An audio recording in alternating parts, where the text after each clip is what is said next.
마틴 로이드 존스 목사님이 누가복음 15장 그 탕자의 비유할 때 그런 말 하신 기록이 있습니다. 사람이 배고프면 쥐염 열매를 찾지만 진짜로 배가 고프면 아버지를 찾는다. 그런 말씀하시는데, 오늘날 우리 모습을 보면 우리는 그 돼지우리를 찾는 거죠. 배고프니까 돼지우리를 찾아요. 아버지를 찾지 않고 돼지우리를 찾는다. 두렵다. 그럼 아버지를 찾아야 되는데, 고통스럽다, 두렵다 그럴 때 돼지우리를 찾아요. 배고프면 쥐염열매 먹으려고. 그러니까 이게 어디야? 이 위기에, 이 어려울 때 돼지열매, 쥐염열매, 이게 어디야? 좀 겸손해 보이죠? 이게 어디야? 배고프면 이거라도 먹으면 되지. 그래서 자꾸 돼지 우리를 찾는 거예요. 그게 우리 모습이라는 거예요. 진짜 배고프다 싶으면 깨달아야 돼요. 뭘 찾아야 되는지. 두렵다, 찾아야 돼요. 오히려 그래서 그 배고프고 두렵고 위기를 당하는 걸 통해서 쥐연 열매 정도 먹으며 겸손 배우지 말고, 그때 근본적으로 깨달아서 아버지를 찾게 되면 그게 진짜 응답이죠. 그게 기회가 되는 거예요. 이전과 내 삶이 달라져요. 그러니까 배고플 때 돼지우리 들어가서 쥐연 열매 먹으면 그냥 그래도 그냥 한 끼 끝난 거예요.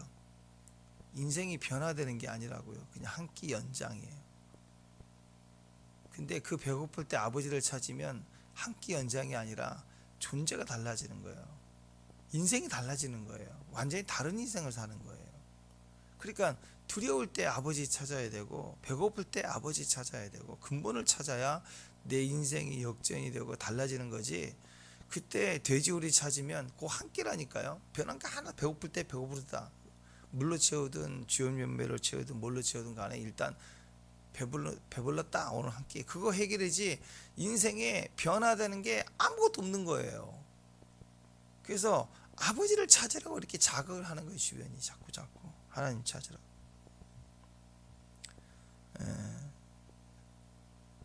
자, 오늘 22장 보면 1절부터 앞부분에서 11절 12절에 요시야의 왕위를 이어받은 둘째 아들 똑똑이 2번 요아스를 지적했던 내용이 나오고, 13절부터 이제 어제 봤던 내용이 그 첫 번째 아들 똑똑이 빼고 이제 첫째 아들 요야김, 그게 또 지적이 나오고 폐역상이 나오고, 그리고 이제 오늘이 그 결과로 20절 23절까지가 이제 급속도로 무너지는 유다 왕국. 그 이유가 뭐였느냐? 21절에 보니까 거만함이었다. 거만함. 어떻게 습관적으로 듣지 않는 거예요. 습관적으로 내 목소리를 청종하지 아니함이 네 습관이다. 그러니까 한번 듣고 사정이 그래서 그런 게 아니라 습관이었다는 거예요. 아예 안 듣는 거, 듣지 않는 게 습관이다. 몸에 배었다. 어제식으로 얘기하면 정신이 바뀌었다. 율법 정신이 바뀐 게 아니라 말씀을 듣지 않으려는 정신이 바뀐 거예요.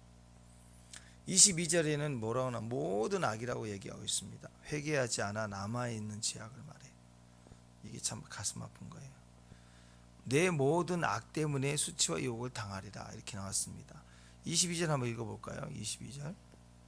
자, 읽습니다. 시작. 다 바람에 삼켜질 것이요 너를 사랑하는 자들은 사로잡혀 가리니 그때에 네가 반드시 내 모든 악 때문에 수치와 유혹을 당하리라. 이게 무슨 말이냐면, 여기서 보면 내 목자들, 너를 사랑하는 자들 이렇게 나와 있는데, 이게 유다의 지도자들을 말합니다. 예루살렘의 정치적 종교적 지도자들, 내 목자들, 내 사랑하는 자들, 이게 다 사로잡힌대. 어떻게 사로잡혀 가느냐? 그러니까 바람에 삼켜지듯 다 포로로 사로잡히게 된다. 토네이도가 와가지고 휙 해서 몰아서 확 갈 때 막 집이 다 날아가고 막 농작물 날아가고 막 그러잖아요. 우리나라는 좀 익숙하지 않지만 미국만 보더라도 토네이도가 뭐 보면 집 다 날아가고 막 그러잖아. 이번에도 태풍 왔을 때 낙지가 날라왔나 봐요, 바람에. 그래서 어느 집 아파트에 창문에 낙지가 날라와서 달라붙은 낙지가 그 사진을 찍은 거 봐. 하여튼 낙지가 아니라 사람도 날아가고 막 그래요. 거세면 이제 그런 자연 현상에 보는 것처럼 바람에 확 삼켜가지고 포로로 잡혀갈 것이다. 그러니까 19절까지 요아스 또 요아김 사로잡혀가 죽었기 때문에 이 말씀은 이제 뭐냐, 바로 바벨론 3차 침공으로 여호야긴, 오늘 나와 있는 여호야긴, 이제 고니야라고 하는데 별명이 붙은 이제 고니야, 여호야긴, 아버지는 여호야김, 여호야긴, 고니야와 유다 귀족들이 이제 또 잡혀갈 것을 말하고 있습니다. 이유가 뭐냐? 겉으로는 바벨론이 강한 거죠. 유다가 약한 거고 겉으로는. 근데 본질적인 이유는 뭐냐? 그들이 죄악을 품고 회개하지 않았기 때문이다라고 얘기해요. 그러니까 네 모든 악 때문에 수치와 욕을 당할 것이다, 이렇게 당하리라, 이렇게 말씀해요. 여기서 내 모든 악이 뭐냐면 내는 이제 너죠. 유다와 예루살렘을 말하는데 내 모든 악이라는 그들이 저지른 악인데요. 이게 뭐냐면 당연하죠. 우상숭배죠. 또 습관적으로 듣지 않는 거, 뭐 이걸 말씀하는 건데 더 정확히 말씀드리면 이거예요. 심판이 시작되는 그 시점까지, 그러니까 첫 번째 왕이었던 그 둘째 아들 왕이, 그죠, 여호아스 때, 그 다음에 자기 아버지 여호야김. 그러니까 유다가 무너져 기울러 가는 과정에서 지금 이 여호야김은 기회가 두 번이나 있었죠. 자기 작은아버지가 왕이 됐을 때 3개월 만에 폐위되고 끌려가는 거 보고, 자기 아버지 11년 만에 끌려가는 거 볼 때 그때까지 정신을 못 차린 거예요. 그러면 비록 과거에 죄를 지었다 할지라도 그 두 번의 기회를 보는 동안 자기가 왕이 됐을 때 다시 할아버지인 요시야를 생각해서 하나님께 회개하면 됐을 일인데, 그 자기 때 또 심판을 당할 때까지 고집 피우면서 이전에 지은 죄를 품고 있었대요. 머리로 알고 있었다는 거예요. 회개를 안 하고 토해내지 않고 계속 덮고 모른 척하고 그리고 딴짓한 거예요. 또 계속 우상숭배의 교만함을 듣지 않는 거죠. 그러니까 여러분 생각해 보세요.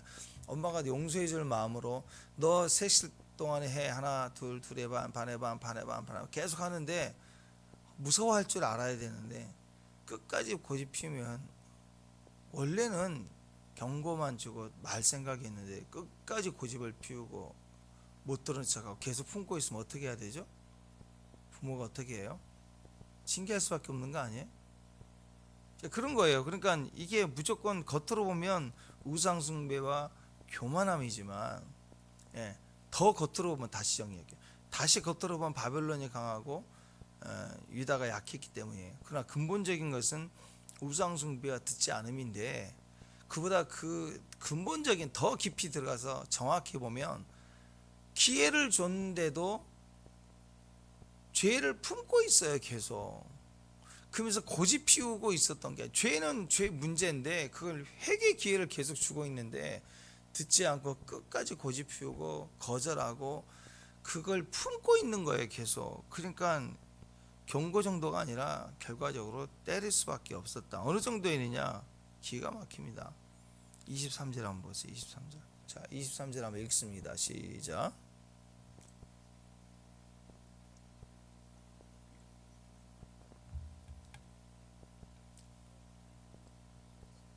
(23절에) 보니까 뭘로 비유하냐면 해산하는 여인으로 비유해요. 참, 주님 마음이 우리와 이렇게 다르신 거예요. 우리는 그냥 고통스럽다. 하나님 어떻게 우리 성자를 막 그때는 막 되게 의인처럼 얘기하는 우리 모습, 우리 자신을 알지도 못하는 우리 모습. 근데 하나님은 그 고집스럽게 죄를 알면서 품고 고집 피우고 있는, 죄를 지을 수 있죠. 근데 진짜 근본은 회개하지 않는 고집스러운 마음이, 또 심판 직전까지, 심판이라는 게 그래? 알았어 딱 하는 순간 바로 그냥 번갯불 와서 치고 심판이 그런 거 아니잖아요. 바벨론 군대가 온다 그러면 그냥 탁 앞에 나타납니까? 그리고 1차, 2차 와서 데려가 포로 이걸 보면 깨달아야죠. 기회가 계속 또 회개할 기회를 또 주고 있는 거예요. 한 방에 치지 않는 이유는. 그까지 고집부리는데 그 모습을 하나님 어떻게 얘기하느냐? 해산하는 여인을 보세요. 해산하는 여인은 뭐예요? 처녀가 결혼하면 그냥 바로 해산하나요? 임신을 해야죠. 임신한 다음에 죄를 지었어요. 그럼 임신하면 바로 해산하나요? 9달 동안 채워야 돼요. 계속.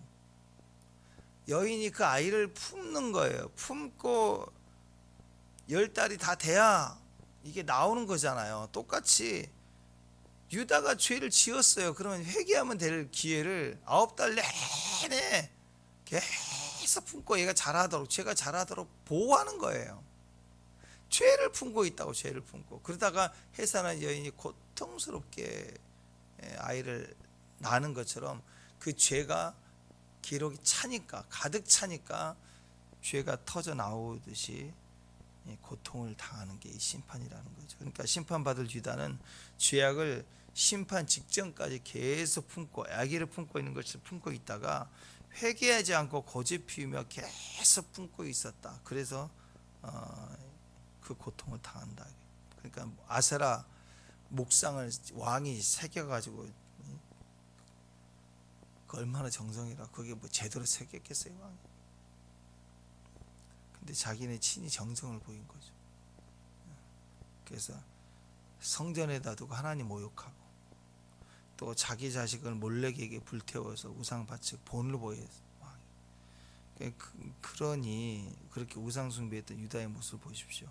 그 죄를 회개하도록 기회를 계속 주지만 그것을 임신한 여인처럼 자식 품듯 계속 품고 있었다는 그 결과 해산하는 여인이 뼈가 으스러지며 살을 찌는 고통을 당하면서 아이를 낳는 것처럼 수치와 고통을 당한다.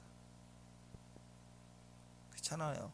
막 허리가 끊어질 것 같고 골반이 벌어지면서 한 번도 안 해본, 아니 스트레칭을 해보세요. 팔만 꺾어도 그 다리만 일자, 뭐 어렸을 때는 유연하니까 착 일자, 지금 일자 돼요?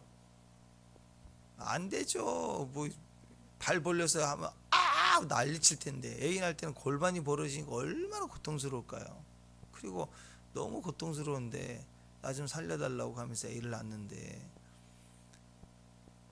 그거 뭐 창피한 게 있겠어요? 해산하는 여인이 무슨 창피함이 있겠냐고요. 고통스러운데 똑같아요. 그 수치, 그러니까 자기가 죄로 인한 심판을 받을 때 인간의 모습이 고통스럽고 해산의 여인처럼 고통스럽고, 해산의 여인은 그 수치를 감수하고 나서도 그래도 자기가 다 화장 다 하고 앉아서 해산하는 여정이 어디가 있겠어요. 하나도 꾸미지 않고 그러면서 고통스럽게 아이를 낳는 그 모습이 예쁜 모습은 아니잖아요. 그렇죠?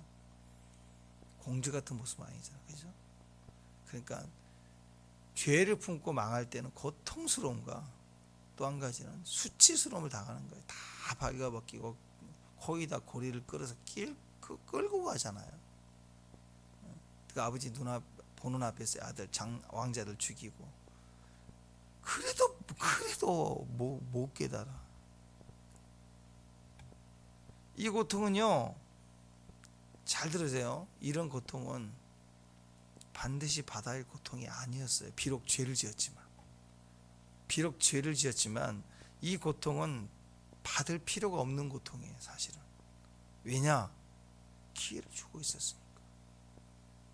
반드시 받아야 할 고통이라면 요시야 다음에 이제 그만 물들어서 바로 그 다음 왕 때 바로 끝내셔야 돼, 하나님이. 근데도 또 기회를 주고 계세요. 그 다음 아들이 한 세대가 아니라 이전에 왕족의 시대에서는 한 시대 왕, 폐역한 왕이 있어도 길게 왕이 되게 하고, 그 다음 왕은 폐역한 왕에 의해서 의로운 왕이 나오게 해서 또 길게 하게 하고.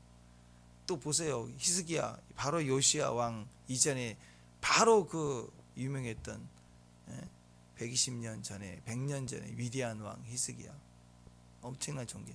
근데 그 아들놈이 문화재에서 그 아직 바보 같은 짓을 해가지고 망쳤잖아요. 그래도 당장 죽이지 않았다고. 요시아가 왕이 있을 때 마지막 불꽃이 됐지만 그 아들이 바로 죽이지 않고 뭐 바로 길게 둔 게 아니고 바로 3개월 만에 바꿔버리고 또 바꿔버리고 또 바꿔. 그건 뭐예요? 마지막 기회를 계속 주고 있는 거예요. 그러니까 주님의 원래 마음은 다시 기회를 주고 싶은 건데 우리가 받아야 할 고통이 아니었던 거예요. 근데 만약 그들이 회개하고 주께 돌아오는 선지자의 그 전하는 주의 말씀을 듣고 즉각적으로 혹은 좀 늦더라도 뒤늦게라도 하나님 앞에 회개하고 돌아왔다면 이 수치와 고통은 받지 않았을 거예요. 주님이 아마 그랬을 거예요. 야, 내 종 아합을 봤느냐? 그가 풀이 주고 다니더라. 그러면서 기뻐해 갖고 세상에 그 아합도 그 다음 아들에게 넘기잖아요. 우리 하나님 그런 분이시다고요. 그러니까 이 고통은 반드시 받아야 될 고통이 아니었던 거예요. 회개하면, 늦게라도 회개하면, 또는 지금 포위되고 자기 아버지까지 끌려나가는 이 상황에서 자기를 위해서 또 군대가 몰려온다 그러면 아이고 내가 지금 이 심판 중이라도 회개했으면 이 수치는 당하지 않을 거라고. 우리 기억해야 됩니다. 회개하자 품고 있는 죄는 반드시 자기 자신에게 수치와 욕을 가져다 줍니다. 그러니까 마지막 때 대심판이 일어나고 예수님이 영광 중에 재림하시고 대심판이 일어날 때 멸망하는 자들은요, 충분히 죄를 알려주었지만 듣질 않고 품고 있었던 자기 죄로 멸망하는 거예요. 그때 막 새롭게 짓는 어떤 죄로 멸망한 게 아니라 회개하지 않는 죄. 그러니까 그 말은 뭐예요? 우리가 다 죄인이라는 뜻이에요. 근데 회개하지 않고 버티고 고집 피우는 죄로 그 고통과 수치를 마지막에 당하게 된다. 그래서 기억하십시오. 말씀을 품으면 그 말씀이 생명으로 출산이 돼요. 반드시 때가 이르면 거두리라. 9달이 되면 출산을 한다고. 근데 죄를 품으면 어느 기간 동안 하나님이 죄를 지었는데도 안 치신 것 같으니까 악인이 형통하니 그래 보이죠. 어느 시점 지나면 그 죄가 반드시 사망으로 출산을 해요. 다시 말씀을 품으면 시간이 당장 출산되는 것 같이 다 보이지 않아도 은혜를 받고 말씀을 계속하다 보면 그 말씀이 생명으로 반드시 출산됩니다. 죄를 품으면 그 죄가 반드시 사망으로 출산되게 되어 있어요. 누구든지 죄를 지을 수 있기 때문에 우리는 언제든지 이 죄 문제를 해결할 가장 은혜로운 하나님 방법을 우리는 선택해야 됩니다. 그 이미 우리에게 주어졌어요. 요한일서 1장 6절 이하를 보면 만일 우리가 하나님과 사귐이 있다 하고 하나님께 사귐이 있다 하고 의인이라고 그랬죠. 관계가 있다. 우리가 믿는 자라고 하면서 어둠에 행하면 거짓말을 하고 진리를 행하지 않은 것이지만 빛 가운데 계신 것 같이 우리도 빛 가운데서 행하면 우리가 서로 사귐이 있고 아들 예수의 피가 우리는 모든 죄에서 깨끗하게 하실 것이다. 사귐이 있어야 돼요. 여러분 사귐을 가질 때 제일 첫 번째 중요한 요소가 뭐예요? 일단 만나고 두 번째 대화하잖아요. 좋은 친구 만나면 내가 만나자. 왜 만나요? 무슨 등산을 가자 뭐 어디 행동은 두 번째고요. 첫 번째는 일단 만나는 게 중요하고 임재가 중요하고 그 다음에 대화하는 거죠. 내 마음과 너 대화가 맞는 거예요. 당연히 그러지 하고 둘이 만나면 말이 맞는 거예요. 주구장창. 얼마나 그게 좋은 친구예요. 사귐이 있다. 대화가 있다는 거예요. 말이 통하지 않는다. 친구가 안 되고 써먹혀지기 시작하죠. 만일 우리가 죄 없다고 말하면 스스로 속이고 진리가 우리 속에 있지 아니한다.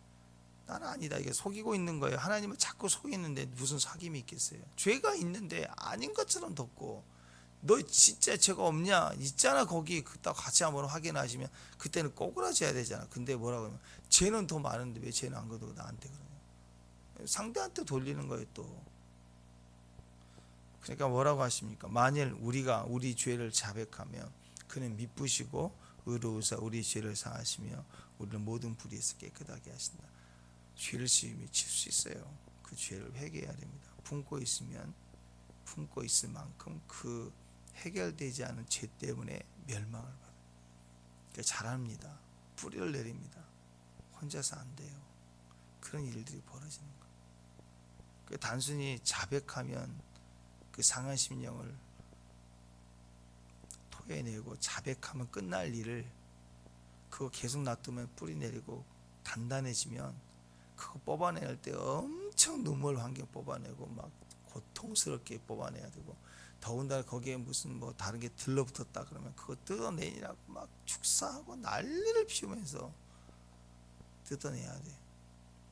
그러니까 애초에 우리는 연약함 속에 죄를 지을 수밖에 없다 인정하시면 매 순간 매일 말씀을 대하며 매일 씻는 것처럼 말씀을 드리다 보고 분별하고 말씀을 씻어내야 돼요. 날마다 기도하면서 가야 돼. 그래야 가볍게 가는 거예요. 자, 24절에서 30절까지가 이제 그 세 번째 19대 왕이었던 여호야김의 아들 요야긴에 대한 심판 이야기입니다. 요야긴의 단축명이 이제 열왕기 하나 역대상 뭐 이런 데 보면은 서로 다 달라. 단축명이에요. 요야긴의 단축명이 고니야예요. 오늘 말씀에는 고니야. 다른 성경에서는 요고냐 또 이렇게 나와요. 요고냐, 고니야. 오늘 말씀에는 고니야로 나왔죠. 5관절에. 자, 요야긴인데 자, 24절 25절 보면 여호와의 말씀이라 나의 살모를 맹세하노니 유다 왕 요야김의 아들 고니야가 나의 오른손에 인장 반지랄지라도 빼어 내 생명을 찾는 자의 손과 두려워하는 자의 손 바벨론 느부갓네살짜리 손에 넘겨줄 것이다 이렇게 얘기해요. 자, 하나님은 이 요야긴을 나의 오른손 인장 반지다 이렇게 비유하고 있어요. 인장 반지는 뭐예요? 왕의 옥새 같은 거죠. 이게 도장에 도장같이 팔에 반지에 끼워져 있어서 이 반지에 그 새겨져 있는 옥새처럼 도장이 있어서 왕이 어인을 찍었다 그 말은 이렇게 편지를 쓰거나 명령서를 전달할 때 그 편지를 덮고 거기다가 그 도장을 찍는 것처럼 거기다가 밀봉을 해요. 이렇게 밀 촛농을 떨어뜨려서 거기에 딱 덮인 다음에 도장을 갖다 꽉 진 촛농이 이제 굳어지면서 그 도장을 박혀 있으면 누구도 뗄 수가 없어요. 그때 쓰는 옥새 같은 거 결제 서류 왕의. 그러니까 요야긴은 하나님의 백성들의 왕이잖아요. 백성들의 왕은 뭐예요? 하나님의 백성들의 왕은 하나님의 백성을 하나님의 다스림에 대한 중재자죠.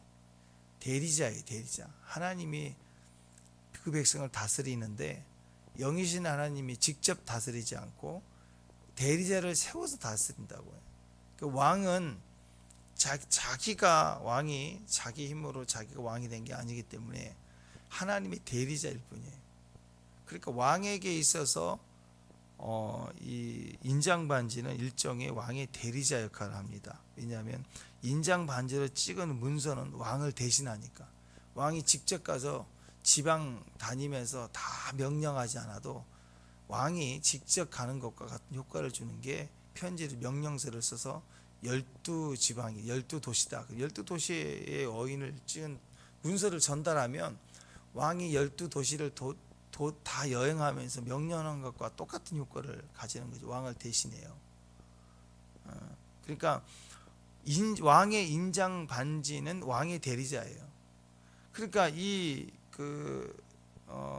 왕의 옥사 같은 인장 반지를 아무에게나 더더욱 그 나라의 대적 원수 주변의 나라에 있는 나라에게 내어주는 법은 없죠. 간첩에게 그 옥새 넘기면 안 되잖아요. 그죠? 자, 그런데 하나님은 인장 반지, 곧 선민에 대한 하나님의 주권이죠. 그 자기 백성을 다스리는 주권, 도장, 이것을 갖다가 이방인에게 넘겨주겠다. 뺏기는 정도가 아니라 이방인에게 적군에게 넘겨주겠다는 거예요. 그러니까 하나님의 대리자였던 여호야긴을 이방 바벨론 왕 느부갓네살 손에 넘겨주겠다. 느부갓네살 손에다 반지 끼워준다는 거예요. 원수들의 이방인의 왕에다가 이걸 빼다가 주겠다라는 거죠. 물론 그 이유는 요야긴과 유다 사람들의 죄악 때문입니다. 구체적으로 열왕기하 24장 9절에는 이 부분을 이렇게 얘기합니다. 열왕기하 24장 9절에는 요야긴이 그 아버지의 모든 행위를 따라서 여호와 보시기에 악을 행하였더라. 그러니까 자기 아버지였던 요야김의 악행을 그대로 답습했다는 거예요. 그래서 자기 아버지 같이 여호야김이 멸시받고 비참한 최후를 맞이했던 것처럼 여호야김도 동일한 결과를 맞이할 수밖에 없었다. 그러니까 이것은 너무 바보 같은 행동이에요. 진짜 어리석은 행동이라고요. 이거 먹었더니 팍 죽는 걸 봤어요. 아니 이제 두 컵에 담긴 물이 있는데 자기 할아버지는 이거 먹고 계속 형통해서 맨날 그것만 먹어. 건강해졌어. 근데 자기 작은아버지가 왕이 됐다가 놈 요거 먹자마자 3개월 만에 팍 죽었어. 그리고 자기 아버지도 그걸 먹고는 또 팍 죽었어. 그러면 어떤 물을 먹어야 돼요? 죽는 길과 사망의 길과 생명의 길이 있다 그러면 죽네? 그러면 이거 먹어야지. 그래야 되는데 자기 아버지가 먹고 죽은 걸 또 따라 먹고 죽는 거예요. 그러니까 이건 갈수록 너무너무 바보 같은 거죠. 회개하지 않고 계속 품고 고집 피우다가 심판을 받은 것만이 아니라 하나님 백성이라는 선민에 대한 주권이죠. 반지를 뺏겨 이방에게 넘겨주는 바보 같은 짓을 한 거예요. 그러니까 지가 죄로 회개하지 않고 멸망받고 죽는 것뿐만 아니라 영혼의 자존심, 민족 자존심, 책임자의 그 자신, 명예까지 다 뺏기는 거. 귀신에게 뺏긴다니까. 아니 죄를 지어서 사고당하고 병으로 죽고 뭐 이렇게 할 수도 있죠. 근데 더 수치스러운 것은 귀신에게 자기 인생의 물질을 뺏기고 귀신에게 자기 시간을 뺏겨서 산다니까요. 그것처럼 주권을 인간이라는 조건, 하나님 백성이라는 조건을 다 뺏기고 사는 것처럼 어리석은 게 어디가 있어요. 그냥 죄로 지은 죄로 멸망하면 그 죽은 걸로 수치스럽게 죽으면 끝나야 되는데 더 나아가 하나님 백성에게 준 권세와 누려야 될 모든 것들까지 뺏겨서 귀신에게 뺏겨서 바보같이 죽는다 이거예요. 바보같이. 하나님 백성이 진짜 자식이 자아를 위해서 싸워야 돼요. 영혼의 자유를 위해서 싸워야 돼요. 진리를 위해서 싸워야 되는데 하나님 백성이고 그 나라를 다스릴 인장 반지 같은 것을 끼워준 권세까지 줬는데 그 권세를 뺏기고요. 뭐 하느냐?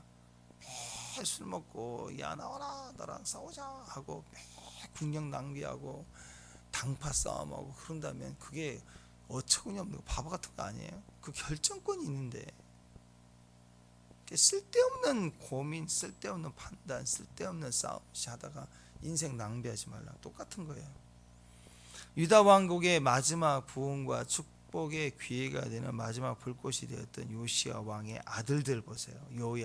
요아하스 차나미 왕 제일 똑똑한 놈부터가 그러고 그 다음에 여호야김 장남이죠. 오늘 여호야긴 장손 한결같이 그 아버지의 의로운 길을 따라가지 않고 그 아버지가 의로운 길을 가는 걸 친히 두 눈을 보고 자기들 눈으로 보고 자라왔던 친아들들이지만 그 요시아의 길을 가지 않고 도리어 하나님을 거역하고 악한 길을 고집했다라는 거다 막았다.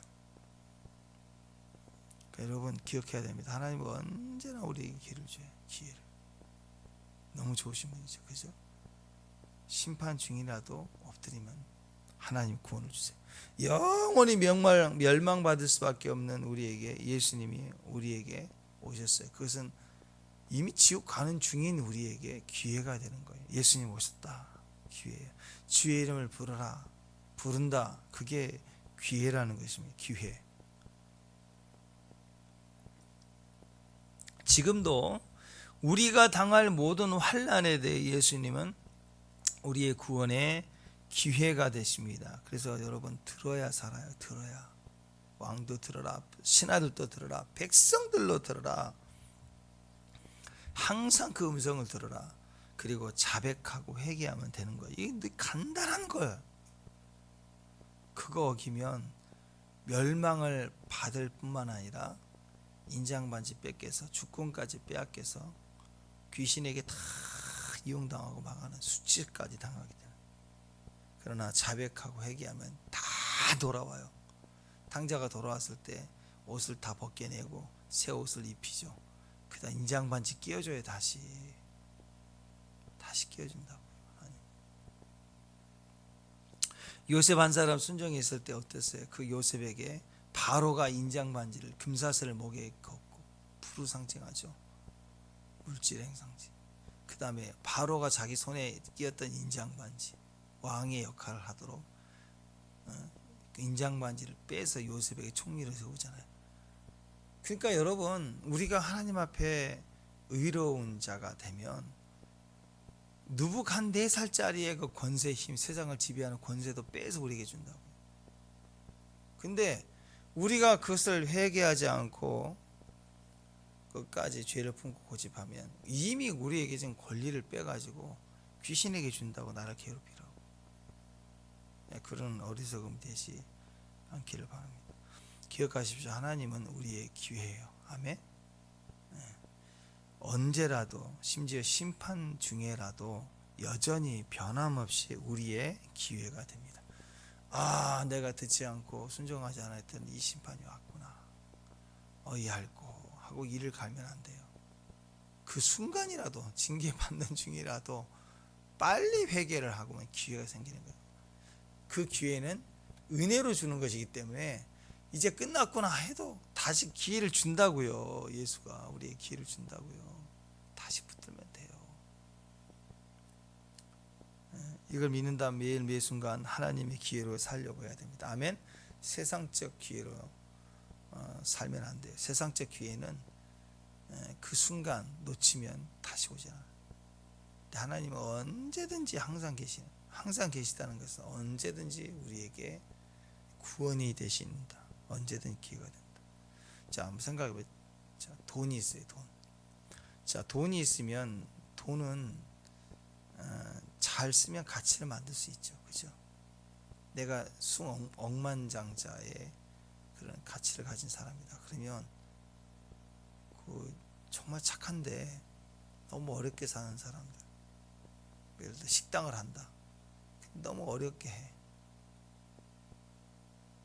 그 사람 인생 금방 필 수 있도록 도와줄 기회가 있죠. 내가 돈이 많으면. 그죠? 그렇잖아요. 한 5억이나 10억 정도 이렇게 지원해줘 가지고 그 사람 확 착하고 열심히 살려고 하고, 그러니까 확 바꿔주고 그 사람 생활할 수 있도록 그게 돌아가잖아요. 요즘은 식당을 해도 크게 하면 잘 되잖아요. 확 돌아가게 해서 그 돈 내가 또 해소하면 되잖아. 그러니까 돈이 많으면 얼마든지 기회를 만들 수 있는 거예요. 어려운 사람들 확 도와줘서 확 크게 해서 갚으면 되니까 하루 매출이 뭐 5천만 원, 6천만 원 하는 식당도 있잖아요. 그러니까 그렇게 도와줘 버리면 그 사람이 다시 갚을 수 있고 자기 자립할 수 있고 또 그 역할을 할 수 있도록 할 수 있잖아요. 그러니까 돈이 있으면 가치를 만들 수 있고 돈이 있으면 기회를 줄 수 있는 거예요. 다른 사람에게. 또 돈이 있으면 선교지가 가지고 어렵고 힘들게 선교하는 것보다 물질의 영역에서 우물 하나 파주는 것만 그 마을에 덕이 되잖아요. 그런 것처럼 자꾸 선교지에 가서도 구제의 선교를 통해서 관계를 세워나가면서 새로운 기회를 창조해낼 수가 있는 거예요. 돈이 있으면. 그러니까 돈을 잘 쓰면 기회를 붙을 수 있습니다. 가치를 만들어낼 수가 있습니다. 그래서 사람들은 돈을 좋아하는 거예요. 돈이 없을 때는 몇시 천대 받고 무시하고 했던 사람이 내가 돈이 많다는 걸 알면 새로운 기회가 생겨. 나를 막 대접하려고 그러고 내게 사람들 몰려오는 기회가 생긴다고. 그러니까 사람들은 근본적으로 돈을 좋아하는 게 자기가 이전에 못했던 걸 할 수 있는 기회가 있는 게 돈이라고. 그래서 사람들은 돈을 막 열광하는 거예요. 근데 여러분, 이것은 세상적 가치예요. 세상적 기회를 주는 거예요. 그 기회라는 것은 그 돈이 생기는 걸로 인해서 이전에 하지 못했던 좋은 일을 할 수 있는 기회도 주지만 동시에 이전에 어렵지만 경제적으로 어려웠지만 내가 망할 필요가 없는 사망으로 들어갈 기회를 또 만들어내는 거예요. 이 돈이 많은 걸로 인해서. 그래서 인생이 확 꺾여서 한 방에 돈 많은 것, 일확천금이 들어온 걸로 인해서 완전히 인생 망하는 사람도 봤고, 오히려 가치 있게 새로운 기회를 창조해내면서 또 다른 인생을 사는 사람도 봐요. 그러니까 이 세속적인 가치는 하나님이 우리에게 주시는 긍정적인 가치도 있지만, 때로는 우리가 얼마든지 당할 필요가 없는 재앙으로 들어가는 기회도 주는 거예요. 이 기회를 잘 살려야 될 수 있겠죠. 근데 하나님은, 예수님은 언제든지 우리가 기회가 된다고 그랬죠. 자, 예를 들어서 돈이 있어야지만이 기회를 창출할 수 있다면, 돈이 있는 사람만 예수 믿는다, 예수가 필요하다, 그런 얘기를 할 거예요. 그런데 돈이 있는 사람도 그런 좋은 기회를 만드는 것처럼요, 돈이 하나도 없어도 돈이 있는 사람이 누군가를 도와줘서 기회를 창출해 줄 수 있는 것보다 더 큰 기회를 하나님 우리에게 주신다라는 거예요. 그러니까 예를 들어서 돈이 없으면 기회가 없느냐? 아니라는 거예요. 진짜 기회, 하나님의 기회가 있어요, 우리에게는.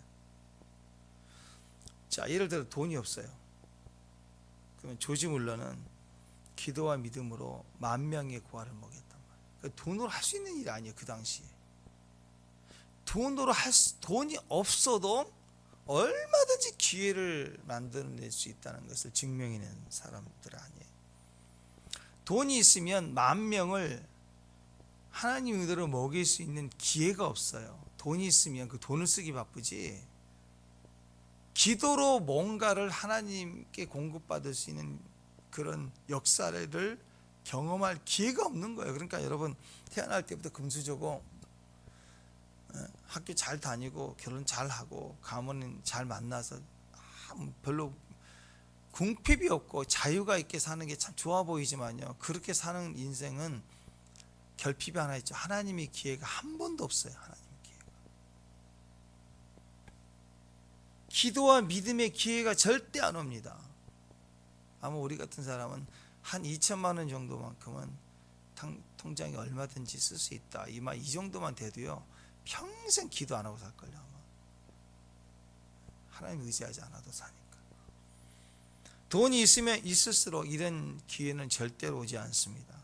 돈이 없을 때만 오는 기회예요. 이걸 통해서 얼마나 크게 하나님을 증명하는가, 믿음의 증명이 되는가, 이게 드러나는 것입니다. 먹을 것이 있으면 좋죠. 힘을 낼 수 있고, 힘을 내면 먹고 난 다음에 일할 수 있는 기회가 생기기 때문에. 그래서 먹을 것이 있을 때는 어떻게 해야 돼요? 누리세요. 먹을 것을 있으면 잘 먹으세요. 누리고 즐기면 되는 거예요. 맛있게 먹으면 돼. 그 맛있게 먹고 그 힘을 써서 다른 가치를 창출해 내면 되는 거예요. 돈이 있으면 잘 쓰면 되는 거예요. 근데 반면에 먹을 것이 없다 그러면 기회가 열려요. 그것은 육신적인 기회가 영적 기회, 하나님을 의지할 기회. 내 인생에 배고프면 그때 하나님을 찾게 되잖아요. 하나님을 찾는 기회가 열리고, 그때 엎드리는 그 기회는 만나를 먹을 수 있는 하늘의 공급을 경험할 기회가 되는 거예요. 그때 까마귀를 통해서 채워 먹는 경험을. 근데 항상 먹을 게 있다 그러면 까마귀가 한 번도 오지 않는다니까요.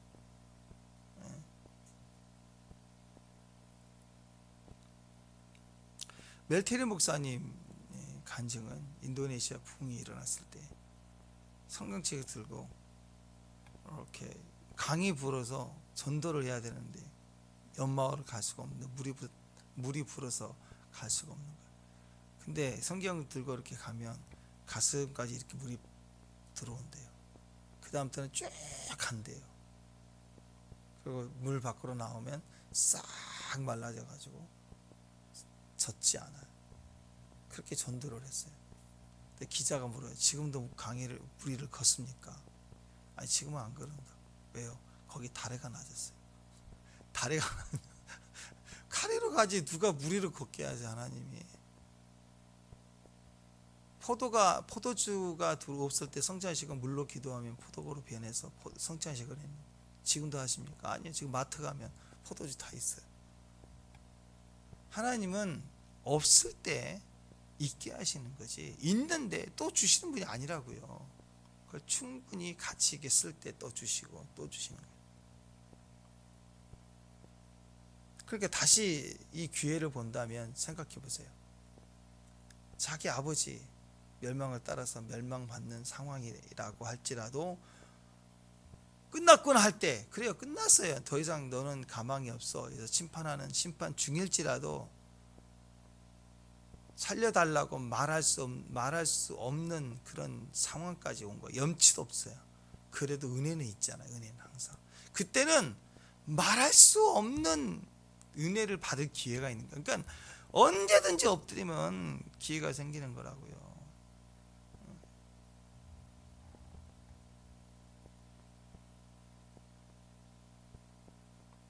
요단강에 배가 있다. 그러면 그걸 잘 활용해서 건너갈 생각을 해야죠. 근데 배가 없다. 그러면 기회예요. 요단강이 갈라지는 기적을 체험할게요. 요단강에 홍해에 배가 많이 있었다. 그럼 홍해를 가르도록 하나님 하셨을까요? 그걸 빨리 이용해서 건너가도록 인도를 하시지. 우리는 자꾸 그 상황에 눌릴 때가 미리 걱정하고 이렇게 하면 안 되는데 계산하고 그게 다인 줄 알고 아니라니까요. 있는 만큼 쓰는 거예요. 그냥 가. 없으면 만나러 주실 것을 기대하는 기회가 열리는 거예요. 네. 축복합니다. 축복합니다.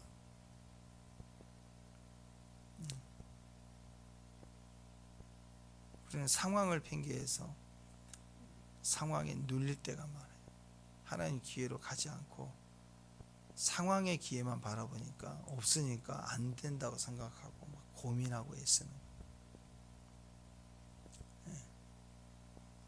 근데 그렇지 않아요.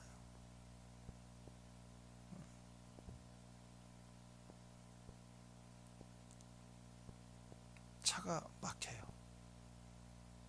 물론 차가 안 막히면 쭉 빨리 가면서 우리가 또 계획한 대로 잘 누릴 수 있겠지만 휴가차인데 차가 막혀요. 그러면 그 막히는 게 기회라고요. 그 안에서 막혔다 그러면 빨리 가는 건 안 되지만 그 안에서 교제도 하고 찬송도 부르고 찬양도 들을 수 있는 기회. 이번에 우리 집사님들 뭐 가면 내내 미리 우리 김홍진 집사님 그랬나 찬양을 준비를 했대 미리. 그래가지고 차가 미리 차 내에서 그걸 몇 번을 들고 왔대. 그런 거예요. 막히면 기회라고. 이전에 경험해보지 못한 찬양의 기회. 예, 그래 빨리 가면 또 얼마나 좋아요. 은혜로 빨리 왔어요. 막히는 것도 은혜. 그죠? 저는 여러분이 우리 교회 안에 막 부자가 됐으면 좋겠어요. 우리 도착했을 때 제 귀에 딱 남아요. 우리 박 권사님 우리 다 먹고 가요. 제가 쏠게요. 그랬죠? 도착하자마자. 그것도 기회예요. 오니까 또 시원한 콩국산 얻어먹겠네. 기회라고 말해. 그러니까 그런 기회가 많았으면 좋겠어요. 여러분 중에 제가 이번에 비행기 값 다 댈게요. 그래가지고 또 갑시다 갈 수 있는 사람 숨겨. 그래서 그런 사람도 나왔으면 좋겠어요. 이렇게. 그러면 만약에 우리가 제주도 갑시다. 근데 없어. 다 있는 곳에서 씁시다. 그럼 뭐 있는 게 없어요. 비행기만 겨우 돼요. 비행기 값만 4만 원, 5만 원. 그러면 그건 내고 가는 거예요. 그럼 3박 4일 동안 제주도 가고 손가락만 빨고 라면 하나 먹고 있어도 그것도 행복이라고요. 안 해봤죠 그런 거. 거기 가면 또 은혜가 있는다고. 은혜가 있어요. 돈 없이 가도요. 누가 밥 사주고 이게 다 은혜가 있어요. 라면 하나 가지고도 3박 4일 보내도 재밌다고요. 우리끼리 족구도 차고 있으면 있는 만큼 또 돌아다니기도 하고 하지만, 그러니까 모든 것에 대해서 상황에 눌리면 안 돼요. 그냥 가요. 없으면 없는 기회를 하나님의 기회를 삼고 있으면 있음을 잘 누리는 기회를 삼고 그냥 가는 거예요. 골리앗이 나타났을 때 얼마나 도전이에요. 근데 그게 모든 사람에게는 눌림이었지만 다윗에게는 기회가 된 거예요. 자기가 못할 상황이니까. 그래서 너는 칼과 단창으로 오지만 나는 만군의 여호와 이름으로 나간다. 그랬더니 하나님의 이름이 드러나는 기회, 다윗의 이름이 드높아지는 기회. 모든 시간은 기회입니다. 기회. 그래서 어느 정도 기회냐? 지금 심판을 당하는 중일지라도 그게 기회예요. 기회. 에베소서 5장 15절 16절에 보면은요. 그러지 너희가 어떻게 행할지 자세히 주의하여 지혜 없는 자 같이 하지 말고 오직 지혜 있는 자 같이 하여 세월을 아끼라 때가 악하니라. 자, 이 말씀 기억해야 돼요. 에베소서 5장 16절 세월을 아끼라 때가 악하니라. 시간이 부족하다, 때가 부족하다 그 뜻이에요. 근데 뭐 해야 되느냐? 세월을 아끼라. 세월이란 말이 오늘로 보니까 카이론인데 중요한 시기, 특별한 기회란 뜻입니다.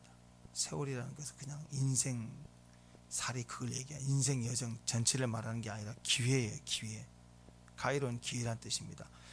기회를 아끼라. 아끼란 말은요, 돈 주고 사란 뜻이에요. 원래 언어를 보면. 세월을 아끼란 말은요, 기회를 사란 말이에요. 지금 그 기회를 살아. 오늘 기회를 살아. 오늘이라는 시간은 하나님 기회를 사는 거예요. 빨리 사라는 거예요. 있을 때는 내가 있는 것을 가지고, 있는 게 10%다. 그럼 10%, 90%를 하나님께 기회를 사는 기회를 가야 된다. 10%를 가지고 나가서 물맷돌 하나 가지고 와서 90%는 골리앗을 이기는 기회를 샀잖아요. 물맷돌 하나는 내가 들고 가야지. 어떤 사람은 90%의 돈이 있다. 그럼 그것을 하나님의 영광을 위해서 쓸 수 있는 기회가 딴 사람에게 없어요. 그 사람에게는 있는 거예요. 돈이 있으니까. 그 기회를 쓰고, 없는 사람은 오히려 90%를 하나님 기회로 삼아서 나가는 거예요. 다. 있는 것도 감사, 없어도 더 감사. 심판 중일 때 더 감사해요. 그래서 기회가 되는 거예요.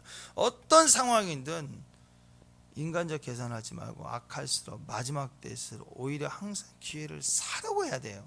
기회를 값주고 살려고 해요. 이 상황에서 기회를 달라고 엎드려야 돼요. 인생은 기회예요. 인생은 모두가 다 기회입니다. 기회를 잡느냐 놓치냐 이 차이죠. 없으면 없는 것이 기회가 되는 게 성경 이야기죠. 포로로 끌려갔던 다니엘과 그 세 친구들 이야기 이유를 보십시오.